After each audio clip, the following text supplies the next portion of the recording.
Yeah, it's all set, dude. We're ready to go. Shit. Yeah, we're only a few hours away. It's gonna happen tomorrow night.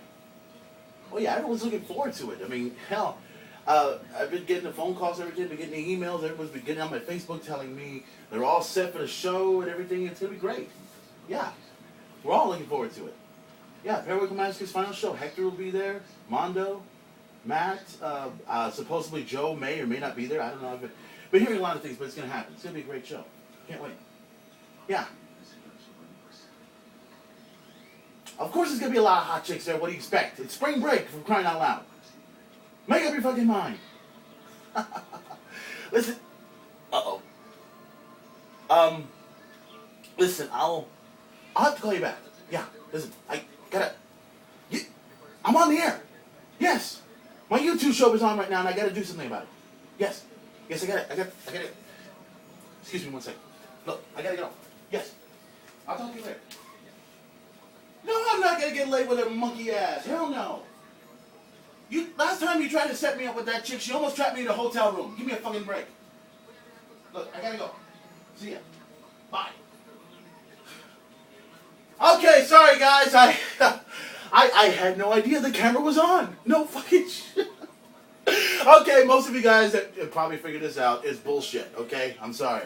But guys, welcome to another edition of the Main Event Talk. The main event is back. I'm on top of my game. Yes, the main event player is here.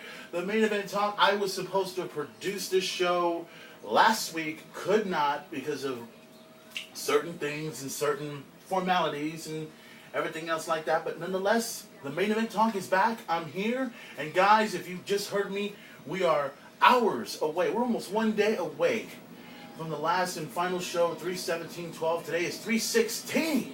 Yeah, 3/16. You know what it is. March 16, 2012. Or in my case, 3/16, meaning I just whipped your ass. As in Stone Cold Steve Austin. Now, there is one thing about Stone Cold Steve Austin I want you guys to know about. If you guys heard the story about Stone Cold, you know that next year's WrestleMania coming up, Stone Cold Steve Austin plans on returning to the WWE to make one more wrestling appearance. Now, here's what you don't know. Now, some people have been waiting for Brock Lesnar to come back to the WWE. Supposedly, he's going to be the opponent for Stone Cold Steve Austin at WrestleMania 29. And, well, I don't know if it's official or not. I know there's been a press conference about it. There's been talks and everything. It's going to take place, I believe, either in New York or New Jersey or both. It's not the first time that WrestleMania has been in two places at once, at one event, but that was a long time ago. But that's a different story. We'll get to that very, very soon. Brock Lesnar versus Stone Cold Steve Austin, WrestleMania 29. That should be tremendous to check out. We're also going to talk about WrestleMania 28, of course. We're close. Believe 16 days away. John Cena versus The Rock. WrestleMania. We got to talk about that.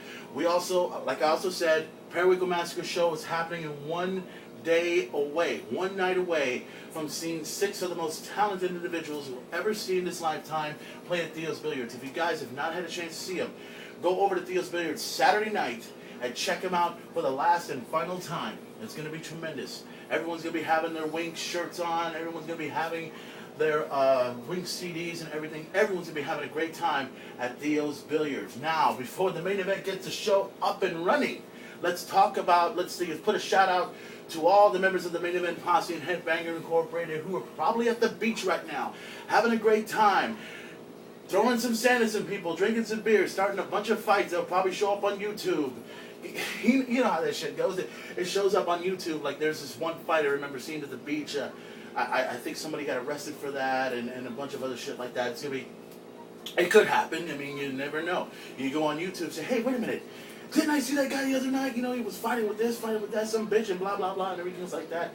Trust me, that could happen. A big shout out to my best friend, Stephanie Gonzalez, watching this right now. What's going on, Steph? Mwah! How's it going? To all of my friends at Kelsey's Friends who are watching this right now, Kelsey S. Rogers, Trisha, to Brian, to Rebecca, to Jennifer, to all you guys, I hope you're enjoying the show. Hope you guys are having a great spring break. Hope everyone's having a great spring break. It's going to be awesome. Now, let's get into what I need to talk about with Monday Night Raw. Now, last week, you guys know about The Rock coming out and doing his whole little deal with basically doing his rendition of I think it was the Boston historic, Boston, a Boston history lesson or whatever it was. He goes in and goes by the Boston Harbor and throws all of John Cena's stuff. Everything from shorts to shirts to Gardeno, John Cena cologne. Really, John Cena cologne. That is some shit. And then he goes ahead and goes over by the statue of Paul Revere and then mentions this stuff, you know, Johnny Cena went to town riding on a pony and all that other stuff. And then goes ahead, confronts him face to face. Now, the thing is, John Cena was in the middle of the ring. This happens in Boston. This is where John Cena was at, right? In the middle of his hometown of Boston, Massachusetts. And The Rock comes in and does what he could and everything. But here's what I've noticed. The Rock, not only did he try to punk out John Cena, he didn't even do a good job of even saying anything to him. You know, he comes in, he just goes on the mic and la la la, blah, and then when he goes to face John Cena face to face, he doesn't even do his usual, if you smell what The Rock is cooking, and then he leaves. He doesn't do that. He just goes ahead, says what he says, and then leaves. And then John Cena pretty much punked him out right there, not once, but twice. The first time last week and the first time a couple of weeks ago. So that was crazy. Now, this week, or this past Monday night, you know about the Rock concert. You know about the whole John Cena rap. You saw John Cena rap. You know what? I'll tell you something. Whether anybody, and I'm going to give you my opinion on this. When they began with John Cena coming over, doing the whole Dr. Thugonomics deal with the jersey, with the chain, with the hat backwards and everything, old school Cena. You know, I remember when I used to see John Cena for the first time when he came out as a Caucasian rapper. He did all that stuff, man. That to me was true classic right there. John Cena becoming the white rapper, becoming this, becoming that. At first, I thought it was ridiculous, but you know what? It became entertaining, it became funny, it became interesting. And John Cena coming back looking like what he does, cutting The Rock off and everything, it was, oh man, classic John Cena. I know some people probably didn't like that, and there are others that did, but I think, believe it or not, the majority of all the fans, even in TV, even in what's watching, you know, me right now, the fact that everyone was more into what John Cena was saying than The Rock was. You see, at least John Cena kept it original, which was cool. The Rock, on the other hand, did not really keep it original, but he did a song called, I think it's called Cleveland Rocks, but he did it his own way.